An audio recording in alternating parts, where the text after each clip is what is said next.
पलाश फूल तार लाल रंग और सौंदर्य पाई कवि हेउ बा पथिकटी को किछि क्षण पाई अटकाई दिए। बसंत ऋतुर सब फूल भली आविर्भाव हुए एही पलाश फूल वर्षारे गोटिए थर लाल रंगरे निजको सज्जित करिथाए। जुआडे देखिले लाल रंगरे भरि जाइछि पलाश फूल। रास्ता कड़ गाँ मुंड जंगल अबा पोखरी तुठ बिल माळ सबुठी एबे पलाश फूल तार लाल रंगरे धरापृष्ठ को सौंदर्यतारे भरि देउछि। थिरि थिरि पवनर स्पर्शरे उत्फुल्लित होई उठुछि पलाश फूल। चारियाडे कोइलीर कुहू कुहू शब्दरे क्लांत कृषकटीए हेउ अबा तृषार्त पथिकटीए हेउ पलाश फूलको देखिले क्षणिक पई भूली जाए सबु दुख ओ कष्ट। मनरे आनंद भरि दिए। एही पलाश फूलटीर बास्ना नाही सत, किंतु तार रंगरे समस्तଙ୍କୁ आकर्षित करे। बसंत ऋतुरे परिवेशको दूषित करुवा उपादानକୁ नष्ट करे पलाश फूल। गजपति जिल्लार विभिन्न गाँ नदी बिल हुडा नाळ रास्ता कड़ गुड़िकरे देखिबाकु मिलुछि एही पलाश फूल। अपूर्व सौंदर्यर मनोरम दृश्य। खाली सेतिकी नुहे, प्रकृति सहित परिवेशर परिपूरक पलाश फूलर अपूर्व मनोरम दृश्य को देखि कवि और भावुक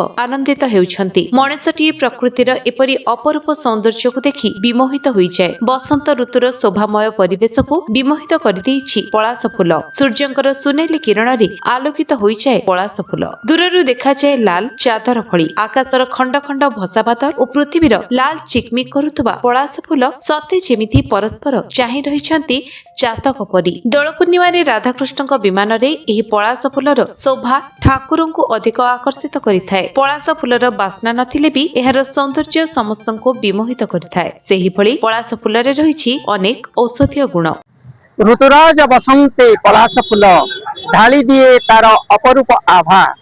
बास्नाहीन जन्मे मोही दिए मन, लाल टुक टुक रूपे मनलोभा।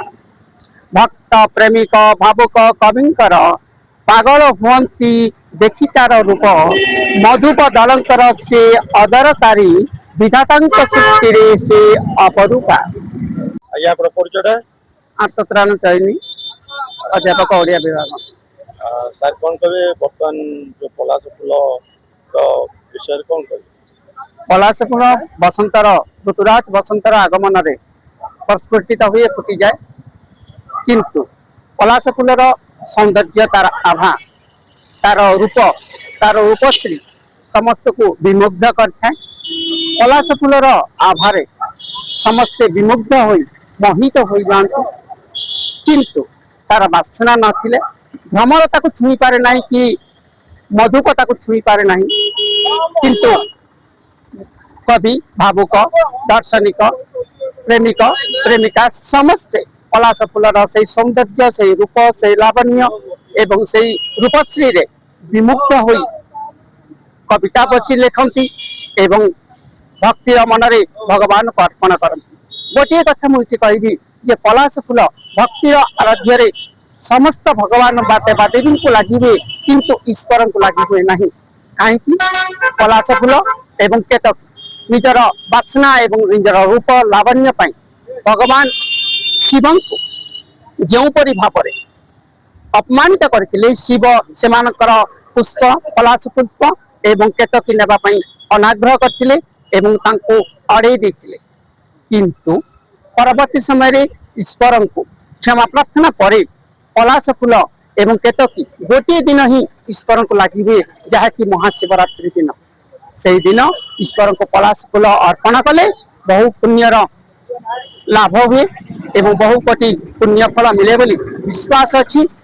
से पलाश फूल जे बसंतर ऋतुराज बसंत को आगमन को जो विमुग्ध करिथाए, जो तार सौंदर्य आभारे समस्त को सारा जनमानस को विमुग्ध मोहित करिथाए, से कथा वर्तमान दुनिया रे बा सृष्टिर यह एक विराट फूल बा सौंदर्य फूल भाव में निजर परिगणित निज परिचय प्रदान करिछि। पलाश फूल ये पलाश फूल तू होचु ए प्रकृतिर राणी। तोर सौंदर्य देखिले सतरे मन हो जाए मोहित। एमिति लागे जेपरि स्वर्गर आसी गोटे सुंदरी अप्सरा जी की निजर सौंदर्यर जाल बिछे देछि एही धरा पृष्ठरे। नमस्कार, मु स्नेहा बेहेरा, श्री कृष्णचंद्र गजपति स्वयं शासित महाविद्यालय स्नातकोत्तर प्रथम वर्ष ओडिया विभाग छात्री। पलाश फूल ए ना शुणिले मनरे एक अपूर्व आशा भरी जाए, कारण आमे समस्त जानिचु जे बगीचारे किंबा काहार घरे एही पलाश फूल नाही किंतु एही जंगल निघंच स्थान मानकर एही पलाश फूलर सुंदर समावेश आमे देखिछु। वर्तमान आमे जानिछु ग्रीष्म ऋतुर आगमन सह बसंत शेष हेबाको आसिलानी। एही समय पलाश फूलटी को देखिले मनरे जे गोटे साहित्यिक हुअंतु किंबा प्रकृति प्रेमी समस्तक मनरे असुमारी आशा थाए, कारण सूर्यर आलोक सहित जदि आमे पलाश फूल को तुलना करिबा ताहले ताहा नाली सदृश एवं सूर्य जेतेबेले अस्त हुअंती सेही समय जदि आपण माने देखिथिबे पलाश फूलर रंगड़ा मध्ये सेपरि एमिति गोटे पलाश फूल जार सौंदर्य अपूर्व किंतु एहर रंग नाही किंबा बास्ना नाही, जहाँकि होछि हमर देवादिदेव महादेवंकर मध्य प्रिय एवं महादेवंक पाखे मध्य चढ़ा जाए। वर्तमान चैत्र मासर आगमन होछि, सेही समय हमर माँ तारातारिणी ठारू आरंभ करी सुवर्णपुर ठाकुराणी ठारे मध्य एही पलाश फूलड़ी एक मुख्य फूल भाव में पूजा करा जाए, जहाँकि आमको संदेश दौछि जे गोटे फूल जी कि प्रथम दिन फुटिकर परवर्ती दिन मौली गले मध्य तार जो अपूर्व सौंदर्य रही ठाकुर निकट में लगी होछि, जहाँकि भक्त मानकर वेदना सब ही फूल माध्यम ठाकुर को जणे होछि। आपण समस्ते जानिछन्ति पलाश फूल किछि प्राकृतिक एवं औषधिक गुण मध्य अछि। जदि कौनसी व्यक्ति जदि डायरिया रोग रे हो कि देह असुस्थ अनुभव करते से समय जदि आम पलाश फूलटी को गरम पानी जदि आम सिझे दौ ताहार पानी टाको जदि आम काढ़ा भाव में पी था ताहा मध्य आम पई फलप्रद होइଥାଏ। एवं ता सहित आपण माने जानिछन्ति एही पलाश फूलटी को विभिन्न प्रकार औषधीय वृक्ष गुड़िक सह मध्य व्यवहार करा जाए, एक मिश्रण बना जाए ताहाको मध्य आमर जेतेबेले कोनोसी आघात होई जाए शरीर रे से समय मध्य पलाश फूल को व्यवहार करा जाए। राधानाथ राय भली कवि ठारू आरंभ करी हमर मायाधर मानसिंह हुअन्तु समस्ते ही प्रकृति को नहीं विभिन्न कथा वर्णना करछन्ते, सेथिरे पलाश फूल मध्य एक मुखसाही होई मध्य रहिछि। आपण माने जानिछन्ति एही पलाश फूलटी को देखिले गोटे कवि हेउ किंबा जाजबर बाटोई भी हो से मध्य किछि समय अटके जाए एही पलाश फूलर सुंदरता देखिबा पई। जदि आमे ओडिसा रे देखिबा हमर सोनपुर व सुवर्णपुर जिल्ला रे सबुठु अधिक पलाश फूल आमे देखु। आम गजपति रे मध्य आपण विभिन्न अंचल को जदि देखिबे सेठारे मध्य किछि किछि स्थान रे एही पलाश फूलटी को आमे देखुजे। जदि आमे अधिक देखिबा कहले शिवरात्रि बेल को आमे देखिथाउ जे समय महादेवंक पाखरे चढ़ी जाए।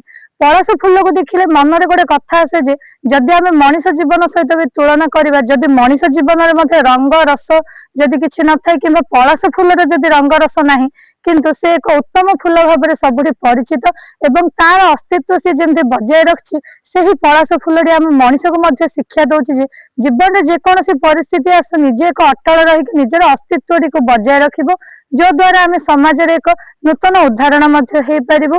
ता सहित एही पलाश फूल को देखिले जे मन रे एक असुमारी वार्ता आसुछि जे हाँ प्रकृति रे सतरे कि रम्य रचना, जहा कि पलाश फूल भली एक सुंदर फूल को आमको एक अवदान जो फूल कि अति विरल एहाको ब्रह्मांक फूल सहित मध्य तुलना करा जाय बोली किंवदंती पुराण रे मध्य आख्या रहिछि। एवं एही फूलर रंग हेउ किंबा एही फूलर बास्ना विहीन हो एहार विभिन्न प्रकार जो आर वैशिष्ट रही ताहा मध्य समस्तको प्रतीक हुअन्तु जाजाबर हुअन्तु किंबा साहित्यिक किंबा मानव समाज समस्तको आकृष्ट करछि जे एही पलाश फूलटी को आपणे नेबा पई। धन्यवाद। गजपति रेणुबाला बेहरा रिपोर्ट, विश्व विजय न्यूज ओडिशा।